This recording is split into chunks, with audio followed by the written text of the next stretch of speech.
Far north landowners have been given the green light to take billions of litres of water from an underground aquifer. The water, which will be mainly used for avocado orchards, will come out of the Aupuri aquifer, which sits right at the top of the Motu.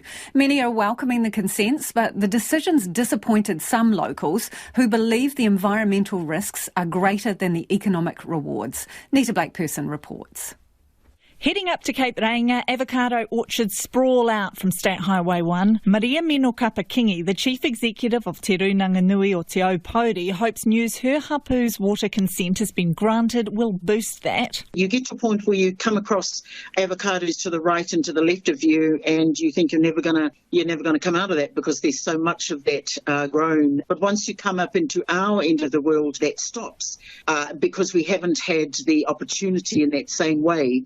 Independent commissioners acting on behalf of the Northland Regional Council have granted consents to a group of 22 landowners to take 4.5 million cubic metres from the Aupori aquifer. Maria Mino Kapakingi is excited it's got the green light because it aligns with what the hapu wants to do and believes is right. You know, instantly you're talking about jobs, and we're talking about jobs that are meaningful and that are related to your own whenua. And when we've got a lot of young ones that are going, listen, I'm happy to come home, but have you got a job for me, Auntie? Okay, yes, I have. Kapakingi says they've had teams looking at what to do with the land and now have the opportunity to make that happen. But the decision hasn't been wholly welcomed. Of the 113 submissions on the application, 92 were opposed. Concerns included long-term impacts on the aquifer, effects on existing bores, water quality and contamination, ecological impacts, saltwater intrusion and cultural considerations.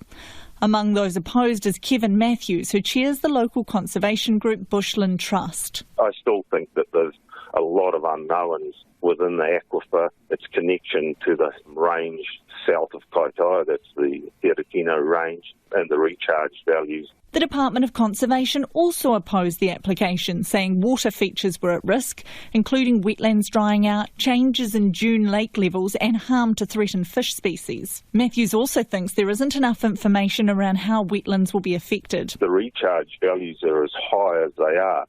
I strongly question why the water has got a mean average age of beyond 200 years.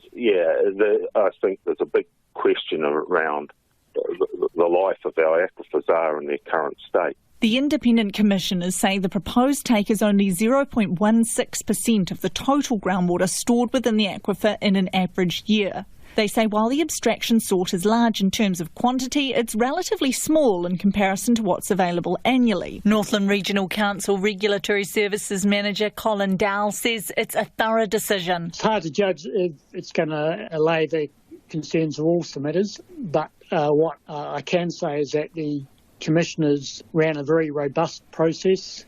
They required caucusing of the experts. They've come up with a comprehensive decision. They've certainly taken into account the concerns that submitters raised. Maria Mino Kapakingi is asking people to keep an open mind about the water and what comes next. We're smart tribal people. We know just as well as anyone else and get the right science behind us to make the right decisions for our whenua and for our whānau. The Commissioner's decision is open to appeal for 15 working days.